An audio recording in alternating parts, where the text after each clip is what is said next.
Hello, I'm Drew Davis. We're here at Lipscomb University today. We're doing the Lipscomb Legends interviews with Dr. Jim Thomas. Welcome, Dr. Thomas. Thank you, Drew. Thank you for being here. Please call me Jim. Thank you, Jim. Oh, I will, Jim.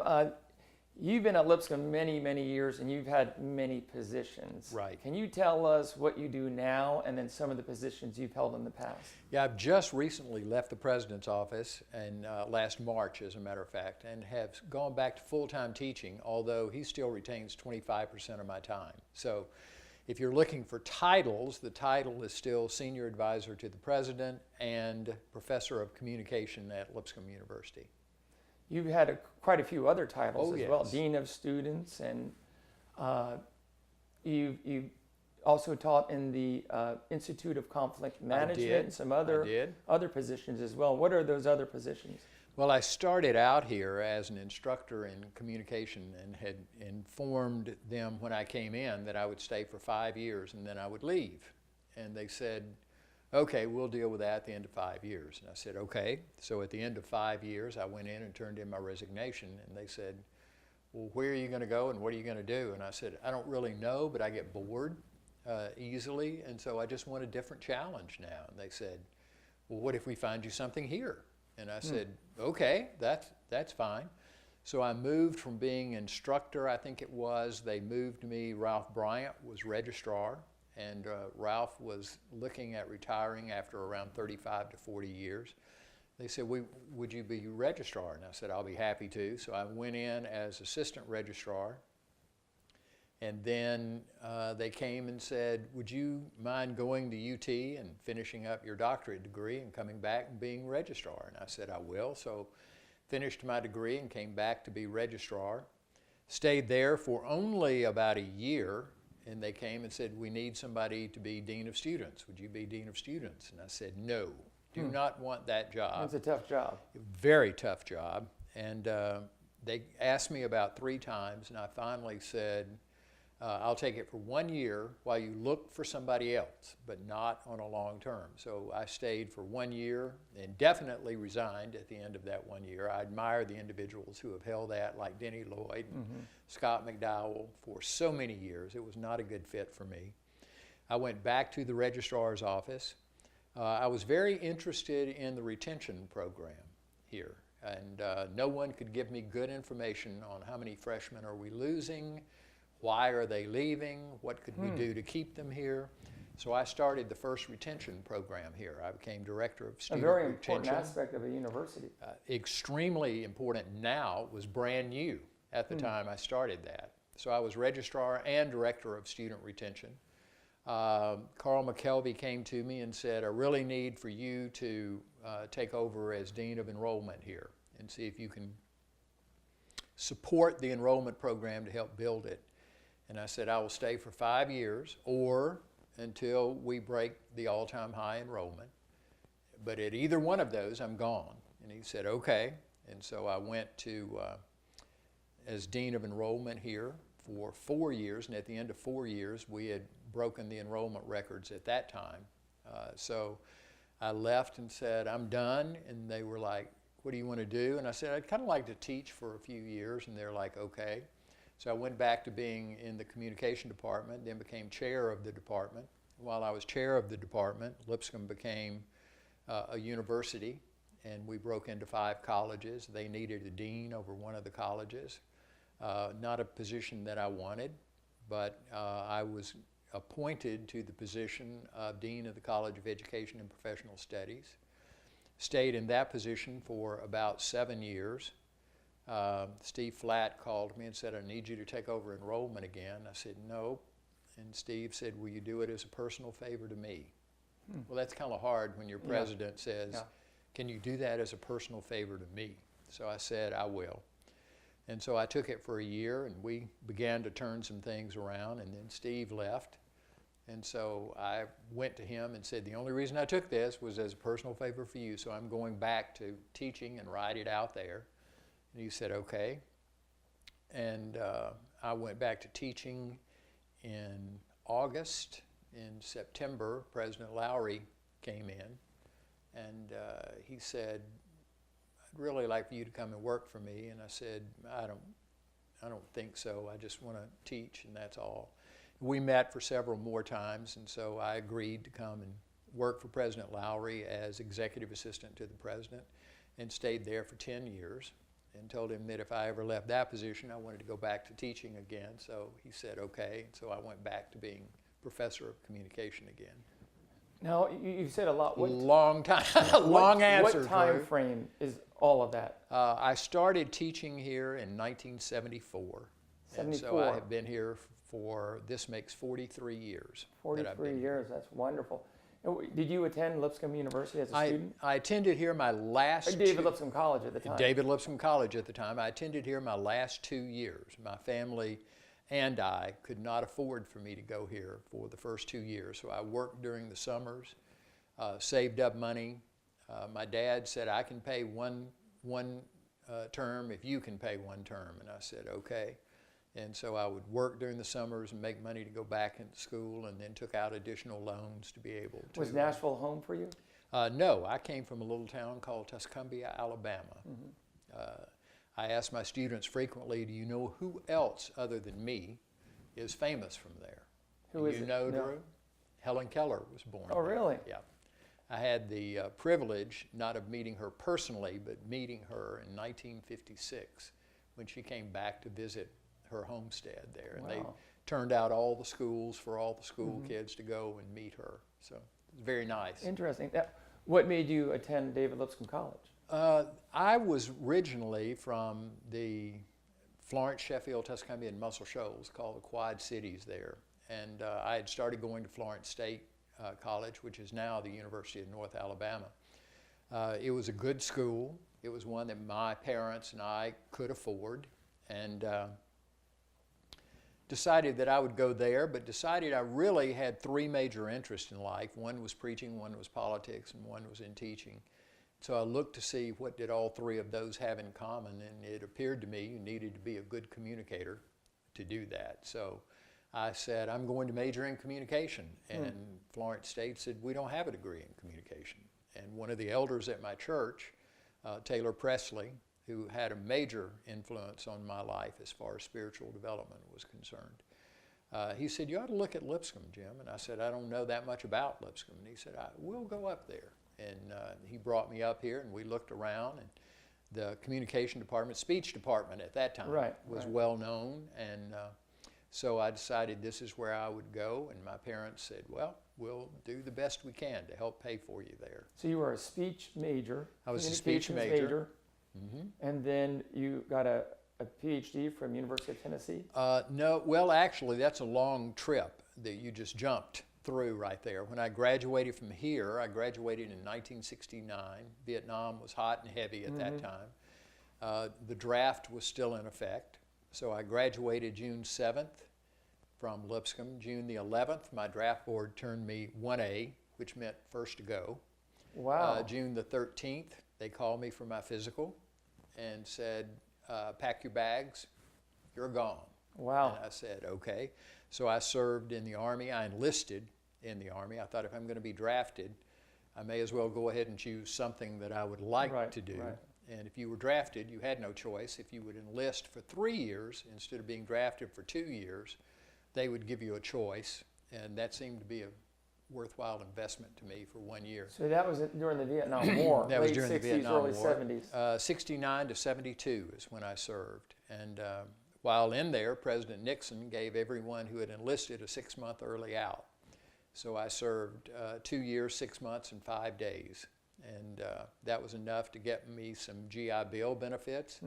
So I wanted to go to graduate school when I got out of the Army, and I went to Auburn University and graduated from Auburn University, came here and taught for 5 years, and then I went back and finished, it's actually a doctorate degree in education. It's an EDD because UT didn't have a PhD in educational leadership at that time. And so while I was there, one of the infuriating things about having been there, loved UT, but they didn't do this correctly. They started a PhD program. And I said, I want to shift to the PhD program. And they said, no. When we put this deal together, we would not let anyone shift from the EDD to the PhD program. And I said, okay, then I'm going to withdraw from graduate school and I'm going to reapply for the PhD program. And they said, and we will not admit you.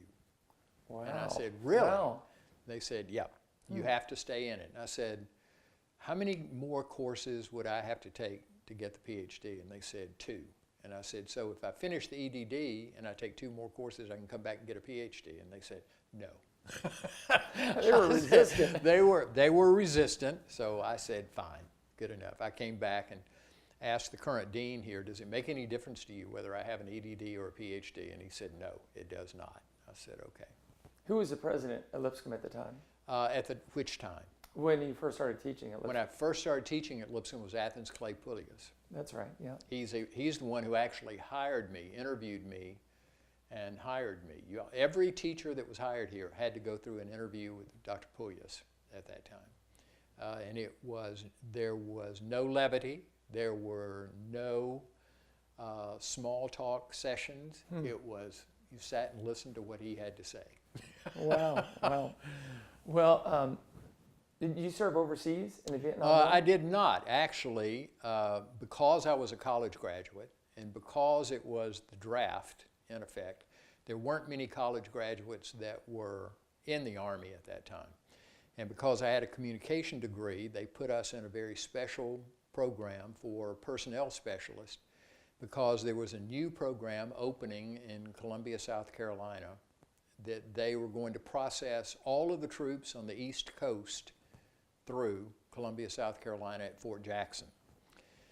Well, as any experimental post that opens up for the military, you have generals that want to fly in every week and all of this to look around and see their money's being well spent, to see what they can do. And so since I had a communication degree, they were like, okay, so you're going to meet all the generals and take them all around. And I said, okay. So we did that, as well as interviewing all the troops who came in off the East Coast, making recommendations to the Department of the Army as to what they should do while they were in the Army. So there were 6 of us that processed everybody. Wow. And they sent 3 of us down on orders for Vietnam at the same time. And so our captain called the Pentagon and said, if you take all 3 of these guys, we have to shut down this post for 6 months to train people to do this, or you can change their orders for Vietnam and send someone else. And there was a lieutenant colonel at the Pentagon who said, tell these 3 men that I have their personnel folders in my hand and I'm placing them in the bottom of my desk drawer and they will hear nothing from the military until the time they're released. And so my orders were canceled and I stayed at Fort Jackson, South Carolina. I remember years ago you mentioning that you considered going into politics. I did. How did you get the idea that you might be interested in doing politics someday? I was very interested. I had been involved in on the sidelines, really, but in handing out flyers and leaflets and that sort of thing in politics. It always intrigued me because it seemed to be a method of change to move things forward. And that's what I was interested in. I was always interested in a new challenge, a new adventure, a new process that could lead to progress. Even from a little boy, I was always, what can we do better? How can we do this better? And so the political route seemed to be. Were you ever the involved in appropriate way. Nashville politics, Tennessee politics? I have been since I've been here at Lipscomb, yes. I've run several campaigns and participated in campaigns with other individuals here. Was Michael Adams, was he involved in politics here in Nashville years ago? I don't remember if he was here in Nashville. I remember Michael as a student here at Lipscomb. He was behind me. I'm a little older than Michael is. And Michael had his goals set very early. I mean, he was determined he was going to be a mover and a shaker. It turned out to be in the educational realm, really. But Michael has done an outstanding job for several institutions. And he's an amazing young man. Did you meet your wife here at Lipscomb? Did not. I met my wife while I was in the Army. When I went to Columbia, South Carolina and started at Fort Jackson, I looked for a church to attend there and called several of my friends that knew churches around the country, and they said, there's one particular church you need to go to over there. And so I started attending that church, and about the second or third week I was there, one of their elders got up and said, we have calls every Sunday for people to go out in small churches and preach all over South Carolina. If any of you men are available on Sundays, let me know. So I went to the elders after church was over, and I said, you don't know me, I'm Jim Thomas. I've just been here about 3 weeks, just stationed at Fort Jackson, South Carolina. I have about 5 good sermons, and if you don't send me the same place too often, I can go every weekend and preach. And one of the elders there said, oh, that'll be great. Let's do that. And I'll tell you what, Jim, I'll drive you so that you don't have to go by yourself. Now, my suspicion is he probably wanted to be sure that I wasn't saying anything that would embarrass them, because they did not know me. His name was Jim Felty. And so we drove all over South Carolina on the weekends with me preaching in little small churches. And one weekend he said, why don't you come home and have lunch with us today? And I said, okay, great. So I went home and met his family, and while we were there, he said, I've got a daughter that's at Harding that's going to be coming back over here. You ought to get to know her. You'll meet her at church. And I said, okay. And so Patra was his daughter.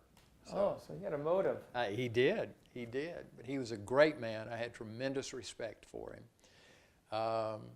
I've said it before with their family, if there was ever a fit that God put into place to solve some problems, I was it for his family. He had a son whose name was also Jimmy Lee, which is my full name, who had been killed in Vietnam about 2 years earlier. 4 years earlier when I first met him. And that was still pretty raw. And so his daughter was engaged. Patra had been engaged to someone else while she was attending schools in Arkansas. And the person that she was engaged to was opposed to the draft, burned draft cards, had long hair, and her dad was a lieutenant colonel who was airborne and had gone through World War II and made a career out of the military. So you had a draft card burning, long-haired guy compared to a red-headed, Opie Taylor-looking guy who was still going to church 500 miles away from home and volunteering to preach. Volunteered to preach. It was a perfect fit for him. So I attribute that to her dad, a great elder, great man. You enjoy preaching? Not as much now. I really found that my role was really more teaching than it was preaching. I admire people who can prepare and stand up and preach every Sunday, but I enjoy the interactive dimension of it much more than I do standing up and preaching. So love to teach Sunday school classes and engage in critical thinking and thought, but the preaching dimension I moved away from after only a few years. What work did you do with the conflict management? What exactly does that mean?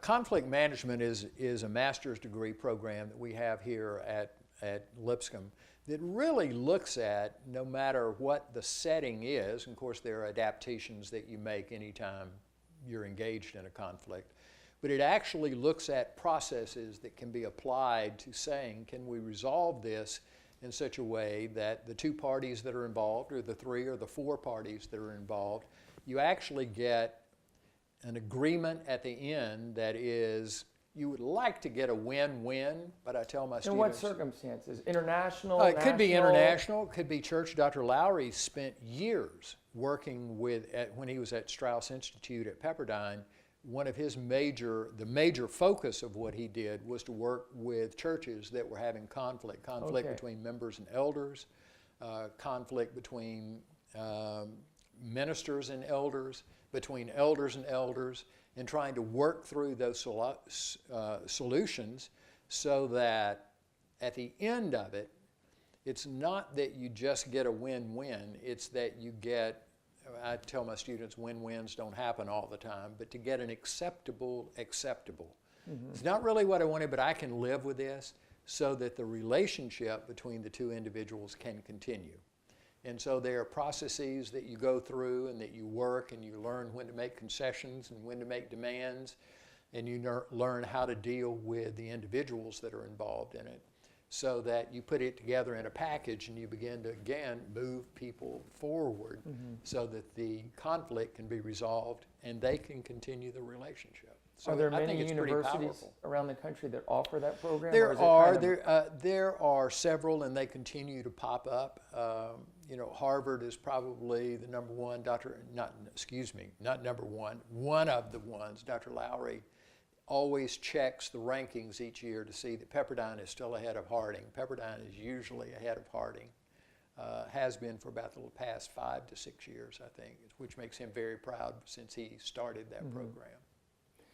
Dr. Lowry has an interesting thing he says about Lipscomb. When you're a student, you are the, I forget the exact words, not the process, something like that. And then when you graduate, you're the You're product. the product, yeah. Interesting way to look at it. Well, and he looks at whether it's manufacturing or whether it's conflict management, that you're trying to move forward in such a way that you produce something that hadn't been produced before.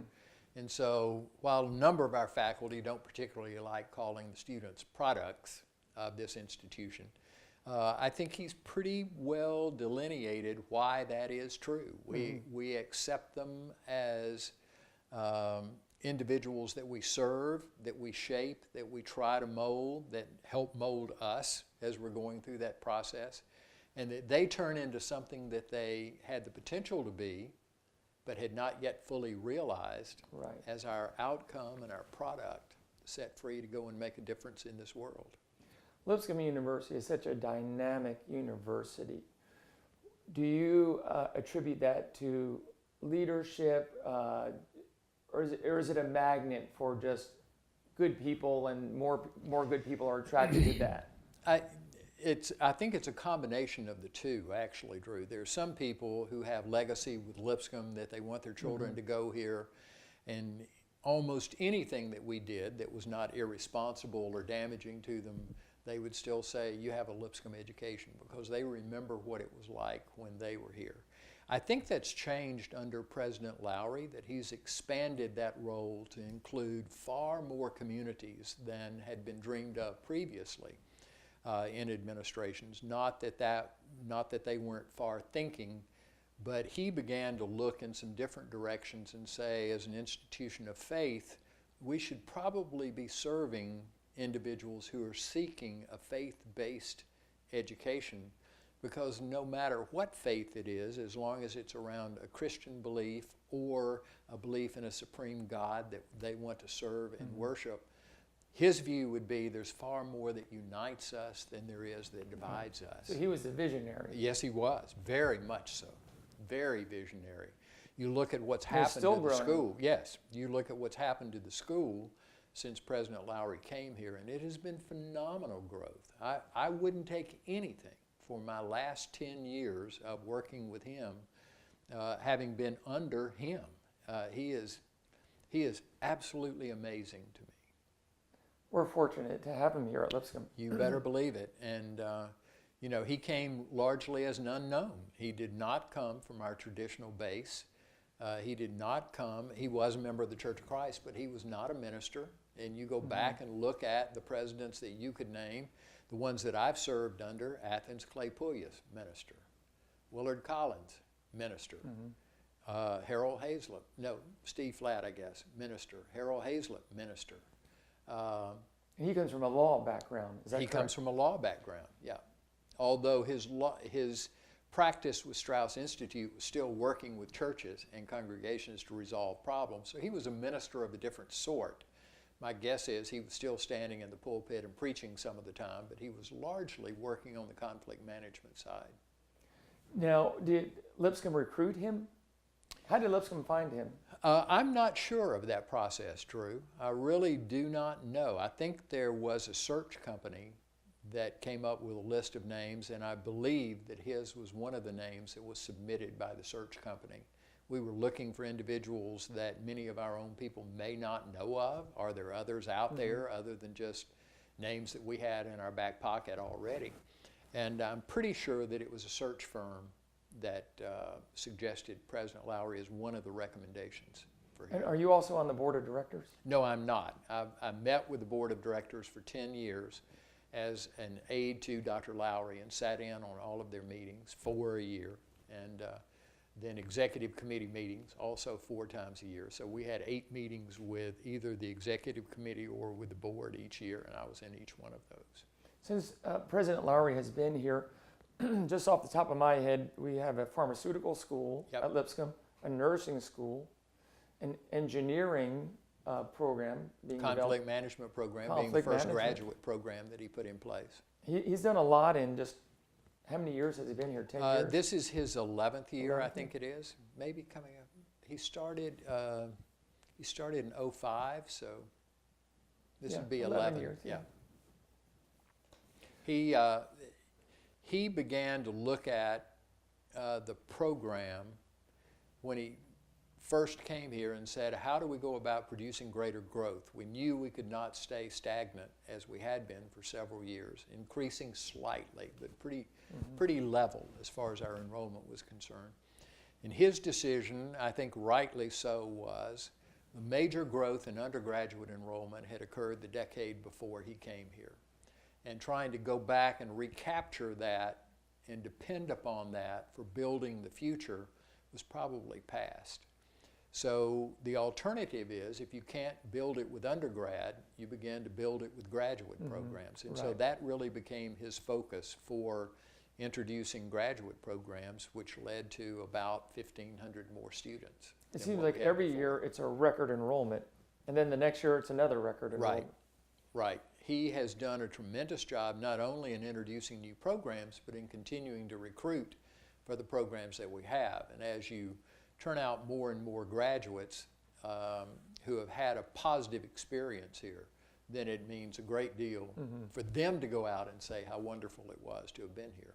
What does the future hold for Lipscomb over the next short term 5 to 10 years? How big can the university get? It is landlocked. It is landlocked, and I think we're probably getting close to the maximum number that we can have, depending upon how you structure the enrollment here. We have a lot more opportunity now than we did when I first started here in '74. You have students who are doing online programs, you have students who are doing programs in the evening, as Right. opposed to only 8 to 4, which was largely what was going on, and then the campus sitting empty for the rest of the time. So when you start looking at the avenues that are available, you have adult studies programs where they will come in the evening and do some online, some adult studies, some through assessment and gain credit.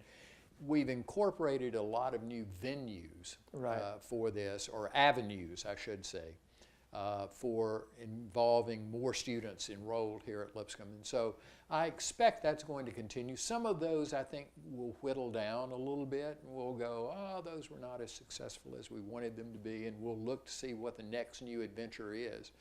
But predicting the future, particularly in higher education, is always difficult to do. It depends on the programs, it depends on the outreach that you have to be able to sell those programs, just a variety of factors that come into play. Now, David Lipscomb College, Lipscomb University, whatever decade you look at, it always had the ability to attract amazing people, teachers, coaches, that sort of thing. How do you account for that? Why was that so? A small private Christian college like David Lipscomb College, it seemed like it always got quality, wonderful, legendary people.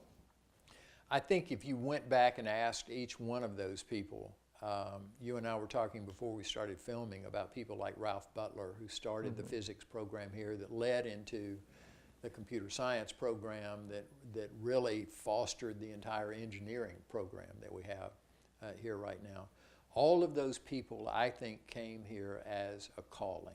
They truly felt that God had put something on their hearts to say, you have to share more than just an educational experience. They were all good educators. They were excellent at education. They could have gone anywhere and been outstanding teachers. But there was one dimension that was missing, and that was tying that education on top of a foundation that was built upon Jesus and the principles of the New Testament, that they said, there's a fit. there's a match. And Lipscomb happened to be in a great city, happened to be a very good school, and so I think for them it was a calling. I really believe that. It was the opportunity not only to teach subjects that they loved, but to incorporate the principles of Christian living with that we think enhances all of the educational benefits. Right. You mentioned the city. Nashville has grown dynamically over the last couple of decades. And it seems like Lipscomb University and Nashville have been on the rise. And to me, it looks like it'll continue to stay in that format for years to come. I think so. Nashville has been extremely prominent. You know, as former Mayor Dean would say, we were named the IT city. That passes every year to another city that comes along.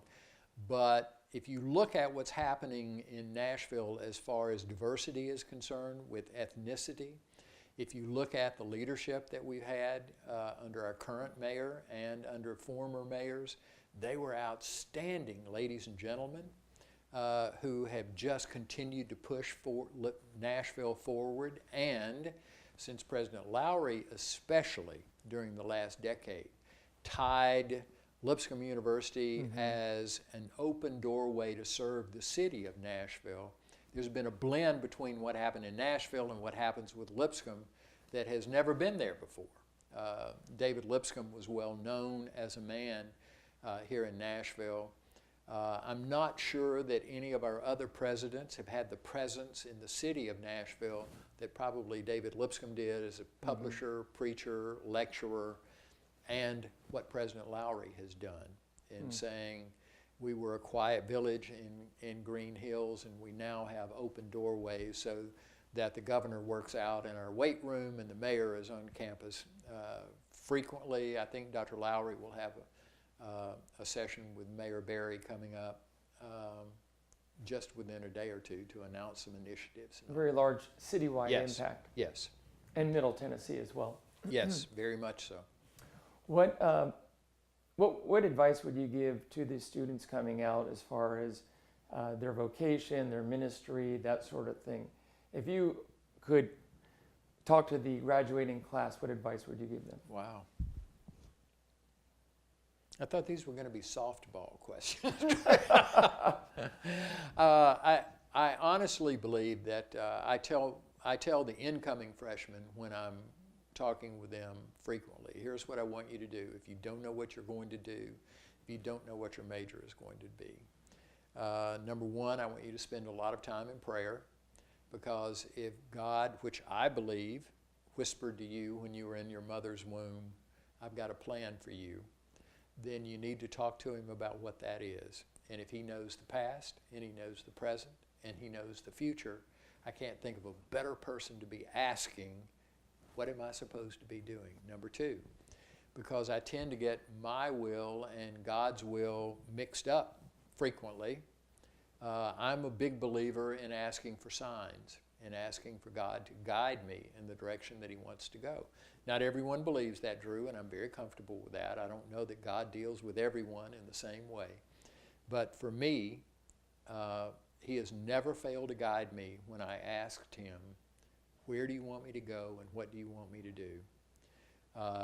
Then all I have to do is sit back and look to see where he's leading me. I don't think you stand around and do nothing. I have 4 college degrees. I've been preparing for what God wanted me to do.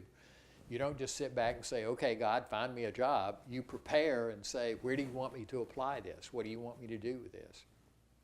And the third point is, number one, spend time in prayer. Number two, ask for God's direction. And then number three is pray for the courage to follow where he leads you, because he is going to lead you where you didn't intend to go and where you may not want to go. But if you trust him and hold that he truly, truly has a plan for your life, which I believe for every student who's here, he will not steer you wrong. So the closer you become to him, the better chance you have of understanding that plan more fully, and the more satisfactory your life becomes because you're following what he had planned for you. Great advice. Dr. Jim Thomas, thank you so much for all you've done for Thank the you, students Drew. and for Lipscomb University. I appreciate it. Thank you. you.